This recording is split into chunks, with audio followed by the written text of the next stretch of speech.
Al-Quran, Al-Quran kebesaran Allah, putih cahaya petunjuk ilahi. Ayuhlah hayati hikmah kalamullah, fahami kitab mulia yang indah. Dalam Adik dan Al-Quran.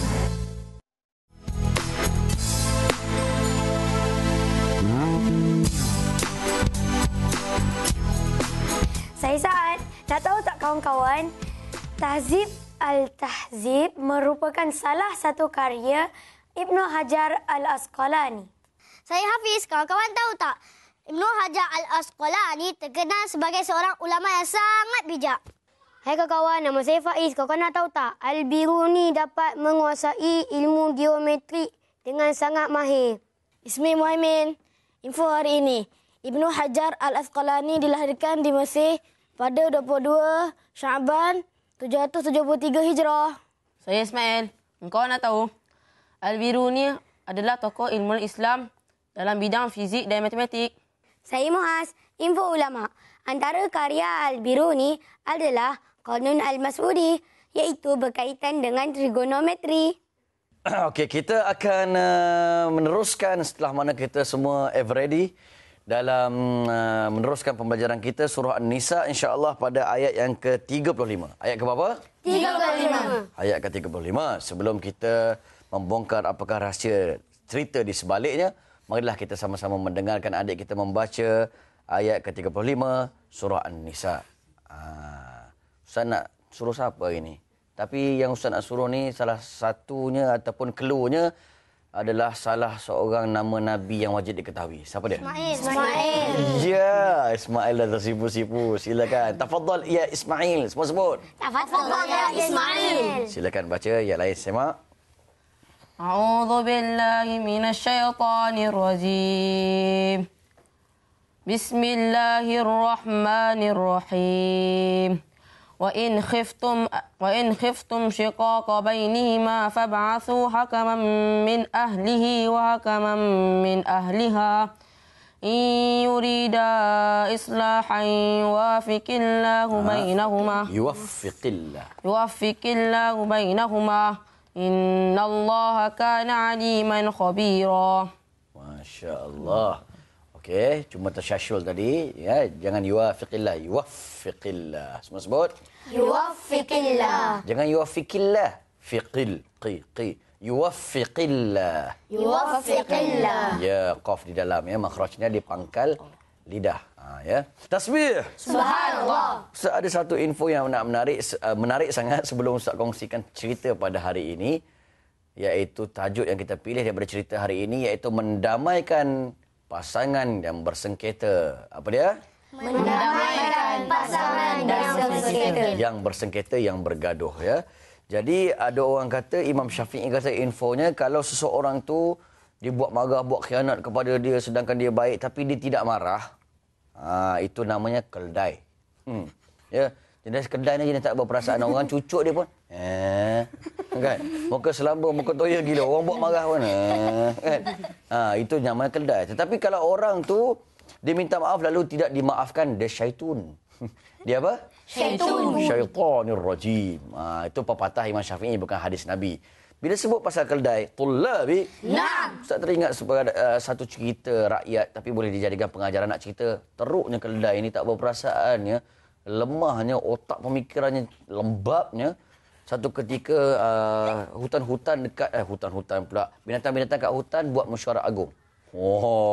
Semua berhimpun kan. Tiba-tiba bila semua berhimpun, si harimau pun buat lawak. Ada orang tanya. Arnab tanya, harimau kenapa badan kau berbelang-belang? Itulah kau tak tahu, dulu aku nak jadi bomber asalnya. Tapi entah macam mana tiba-tiba jadi harimau pula. Kau satu hutan gelak, tapi keldai relax tak gelak. Kan, tiba-tiba Arnab ada orang bergurau pula dengan badak. Oi badak, kenapa kau besar sangat perut apa semua? Itulah dulu sebenarnya aku nak jadi masuk WWE Smackdown kan. Senang nak hempap orang kan, tapi tengok-tengok aku terjadi badak ada pula telinga dua macam ni kan. Lalu semua gelak. Go. Keldai relax lagi. Lala semualah buat lawak masing-masing kan. Maklumlah sesekala jumpa. Tiba-tiba bersurailah lepas mesyuarat agung tu, semua balik ke rumah. Keldai dah balik ke rumah dah 3 hari dah berlalu. Barulah dia gelak seorang-seorang. Rupanya dia baru faham. La ilaha illallah. Kalau orang tu lembab, dari macam kelas. So nak kaitkan dengan mendamaikan orang yang bergaduh tadi. Jangan sampai orang marah. Dalam Islam dia kata kalau tak marah balik itu menipu. Yang penting untuk kawal marah. Apa dia? Kawal marah. Kawal marah, ya. Tapi kalau langsung tak marah, orang buat marah, itu namanya keldai. Macam cerita tadi. Tasbih. Subhanallah. Tahmid. Alhamdulillah. Takbir. Allah Akbar. Tahlil. La ilaha illallah. Kita akan sambung selepas ini apakah yang perlu dibuat untuk mendamaikan suami isteri yang sudah berantakan, bersengketaan dan berbalahan. Selepas saja daripada ini dalam rancangan Adik. Terima kasih kerana masih setia bersama kami dan adik-adik di sini yang bukan kelai. Semua hebat dalam rancangan Adik. Tasbih. Subhanallah. Lalu nak ceritanya adik-adik yang rahmati Allah Subhanahu Wa Taala. Ketika mana suami isteri ni biasalah orang kata lagikan lidah lagi tergigit. Wah, biasa gigit lidah ya. Ya, 2 mantap untuk Hafiz. Mantap. Ya. Lagikan lidah kita gigit maksud itu pepatah. Maknanya kita pun kadang-kadang tergigit lidah kan, apatah lagi suami isteri kan. Ada juga persengketaan. Bila ada persengketaan, sebelum ni kita dah bicarakan, kalau boleh pertama nasihatkan mereka. Kalau tak makan nasihat, ceraikan tempat tidur dahulu. Lepas tu pukul sedikit. Tak boleh juga masih lagi bersengketa, masih lagi berbalah. Kalau boleh cari orang tengah. Biasanya orang akan rujuk kepada mahkamah membenarkan. Apa dia? Mahkamah. Membenarkan untuk merujuklah ya. Bila rujuk je mahkamah dia memang prinsip dia. Dia tak nak cepatkan perceraian sebab perceraian ni bukan baik sangat. Ya, nanti anak-anak terbiar, gejala sosial semakin teruk. Kan, lepas tu isteri entah ke mana apa nasibnya, menimbulkan perbalahan yang begitu lama. Perbalahan pula. Menimbulkan perbalahan yang begitu lama. Kan? Dendam, anak-anak pula dah mula macam-macam. Oleh sebab itu memang khoja mahkamah syariah nak konsultan, nak nasihat, nak beri kaunseling. So janganlah marah kepada mahkamah. Asyik-asyik nasihat. Saya nak bercerai. Jangan, kesian mahkamah, ya. Tasbih. Subhanallah. Tahmid. Alhamdulillah. Takbir. Allah Akbar. Tahlil. La ilaha illallah. Oleh sebab itu, bila ada perkhidmat nasihat ataupun hendak rundingan ataupun kaunseling, bila baik, Alhamdulillah. Bila tak baik juga, Masya Allah. Ketika itu, cuba juga satu rancangan ataupun cara yang dianjurkan oleh Islam. Yang dipanggil, cari seorang hakim. Apa dia? Cari seorang hakim. Tetapi kalau misalnya panggil wakil ni, suami wakil isteri tak selesai juga, ketika itu dia suruh repeat balik. Cuba tengok balik. Kenapa tak ada persafahaman di antara dua hakim ni? Ada suruh tengok balik, mungkin ada yang tercicir di antara salah satu hakim ni lah. Dia nak kalau boleh kedua-dua hakim ni bersepakat. Begitu. Barulah turun keputusan. Kalau dia dah suruh review balik dia punya kajian, dia punya ni, tak boleh juga. Yang ni pertahankan anak dia, yang ni pertahankan anak dia, iaitu anak lelaki, yang ni pertahankan anak perempuan. Tak boleh, memang dia jahat. Dan keadaan semakin teruk. Keadaan semakin apa? Teruk. Ketika itu, mahkamah akan menukarkan hakim. Bolehlah cari orang yang dihormati ataupun jiran mungkin, yang tahu perbalahan dan punca pergaduhan tersebut. Maknanya orang tengah. Apa dia? Orang tengah. Tak boleh juga orang tengah ni. Jiran tetangga dia. Memang perang besar, perang dunia ke-10. Tasbih. Subhanallah. Ketika tu barulah mahkamah memutuskan untuk bolehlah cerai. Dengan talaqq. Talaqq satu. Dengan apa? Talaqq satu. Tolak bain, tolak raj'i yang boleh rujuk balik kalau dia nak rujuk. Tapi kalau dah talak, dia tak rujuk-rujuk, habis iddah. Habis apa? Iddah. Ketika itu kalau suami nak balik-balik kepada isteri dia, apa nak buat? Kahwin akad nikah baru. Aku nikahkan dikau dengan suami ataupun isteri lama kau dulu. Ya, itulah penyelesaian dia. Maknanya Islam ni menggalakkan cerai ke tak menggalakkan? Tak menggalakkan. Dan hakim pula, dan apa?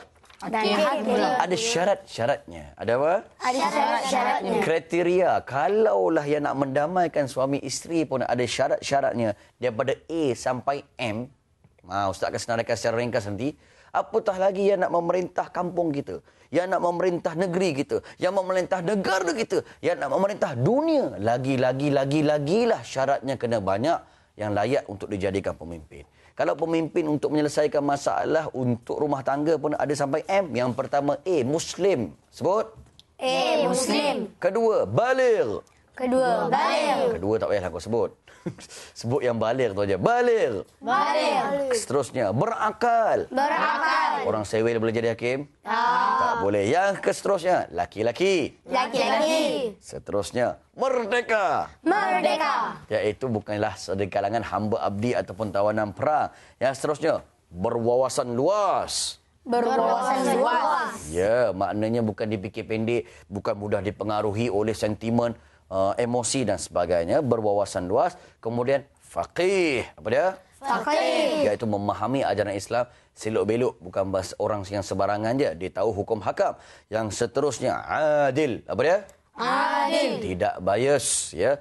Begitu juga memahami dan menguasai tugas. Apa dia? memahami dan menguasai tugas. Tak boleh dia, ambillah entah hakim mana-mana, entah sesuka hati mak bapak sebelah nenek tiri je dia ambil. Tengok tak faham pun job scope dia, tugas dia main sembrono je.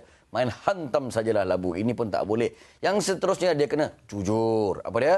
Jujur. Tambah pula sifat yang seterusnya bagi seorang hakim. Ikhlas dalam menjalankan tugas kerana Allah. Kerana siapa? Allah. Ikhlas. Dia tak boleh orang kata kerana habuan dan sebagainya.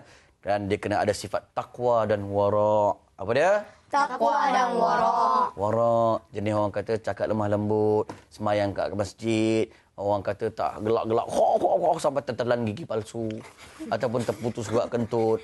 Dan seumpama dengannya, tak boleh. Ini syarat hakim dia. Dan yang seterusnya, dianjurkan dari keluarga dekat suami isteri. Maknanya yang cuba calonkan orang tengah ataupun hakim tadi adalah orang yang terdekat sekali di kalangan suami dan juga isteri. Tak begitu, Atuk? Tengok, Atuk dah angguk. Kita dengar pula pesan Atuk selepas ini. Jangan ke mana-mana. Terus setia bersama kami dalam rancangan Adik.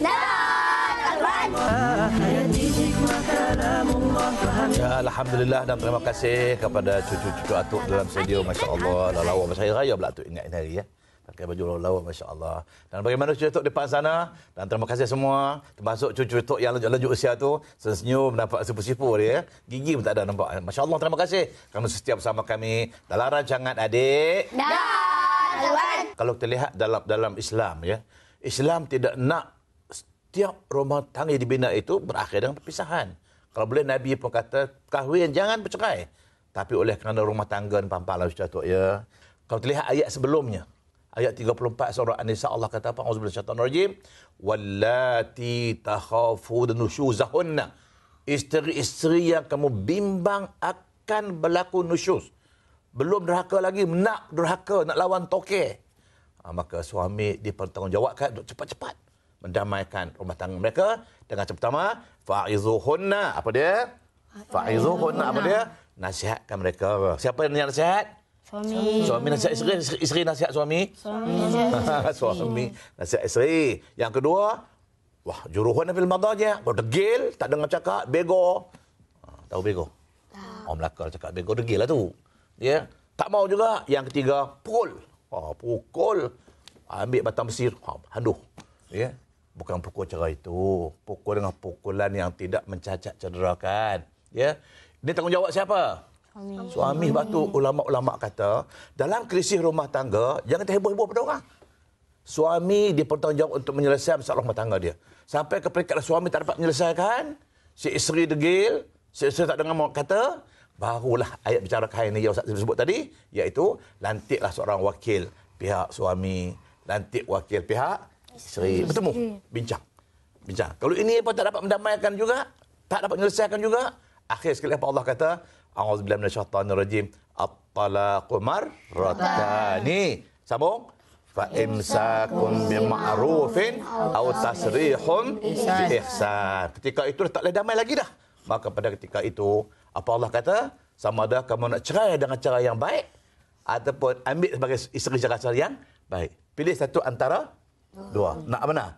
Nak ceraikan cara yang baik ataupun masih pegang dia, jangan ceraikan dia dengan cara yang yang baik. Okey, itu maknanya apa yang dijelaskan tadi. Masalahnya ialah kita berusaha nak mendamaikan antara suami isteri yang bersengketa. Tapi tak sepatutnya bersengketa. Okey, ada apa? Ni Ismail soalan. Oh ya, ada soalan ya. Ya, apa soalan Ismail? Ya. Banyak kali suami tu pujuk isteri tu suruh berdamai. Lepas tu isteri tu tak nak agak. Dia nak kembali dengan boyfriend lama dia. Masya Allah. Macam mana tu? Anak dah 6 dah nak balik boyfriend lagi. La ilaha illallah. Patutnya dalam perkahwinan, bila mana kita ada seorang suami, itulah suami kita. Itulah jantung hati kita. Betul tak? Ya, dia boyfriend buat apa lagi? Dah anak setengah dozen dah. Ini satu masalah rumah tangga. Patut dalam Islam tidak ada boyfriend. Cuma masalahnya, kalau dah nak damai tak boleh, nak ajak balik pun tak boleh, degil sangat. Dia cakap aku nak balik boyfriend aku. Aku nak balik boyfriend aku. Kalau itulah caranya, ayat saya baca tadi. Allah kata apa? Fa'imsakum min ma'rufin au tasrih. Kalau itulah nak kamu, okey. Cerai dengan cerai yang baik. Cerai yang baik. Balik boyfriend dia lantaklah kau. Nak berdamai tak nak lagi dah. Aku tak buat salah apa, kau buat salah. Kau degil, bego, tak nak cakap. Dia nak balik boyfriend kau, okey? Jom kita pergi mahkamah. Di mahkamah selesaikan. Itu au tasrihun. Cerai dengan cerai yang baik. Ada soalan? Siapa soalan? Faiz soalan? Ya. Suami tu tak nak ceraikan perempuan tu. Kalau suami pula tak nak ceraikan pula. Ada juga kadang-kadang suami ni kata, aku nak seksa dia, aku nak nanya dia. Apa dia? Aku nak gantung dia tak bertali. Gantung apa? Tak bertali. Salai tak berapi. Apa dia? Salai tak berapi. Pernah dengar tak? Tak. Tak pernah dengar? Tak. Biasa kalau salai atas apa? Kalau kita ambil itik, sebelah itik panggang tu kan? Letak atas salai, tak ada api. Apa jadi itik tu? Tak masak. Tak masak lah jawab. Jadi, ada suami yang dia tak nak menceraikan isteri dia. Lantak engkau, biar aku nak ajar engkau. Maka ini pun bimbang dan takut. Kalau suami tak nak menceraikan isteri dia, ulama-ulama kata bimbang dan takut. Kalau isteri dia tak nak dengan dia, nak dicerai, tidak. Takut orang kata nak kata ada suami, tak ada suami. Nak cakap ada suami, tak ada suami. Nak cakap tak ada suami, ada suami.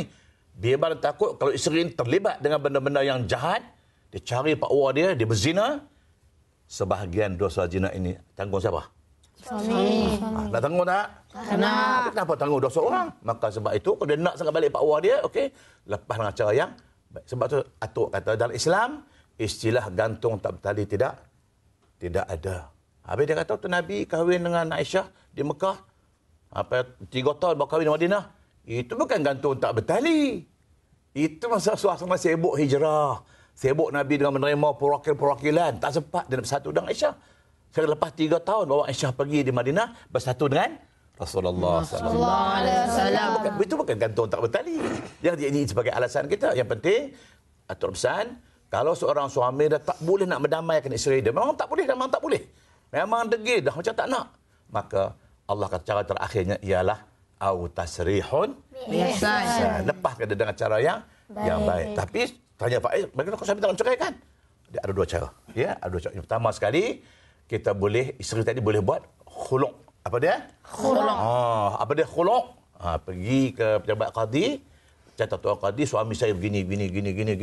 Saya nak bercerai, saya tak nak dengan dia tak baik, dia jahat, dia zalim, dia gini. Saya nak bercerai. Tapi dia tak bercerai sekaya. Okey, kita gunakan istilah apa? Satu enactment dalam undang-undang Islam kita, nama dia apa dia? Khulu'. Apa dia? Khulu'. Iaitu tebus talak. Apa dia? Tebus talak. Apa dia tebus talak? Maknanya si isteri pergi bayar Tok Qadi. Tok Qadi, saya nak suami ceraikan saya bayar dia RM1. RM1 je. Dia.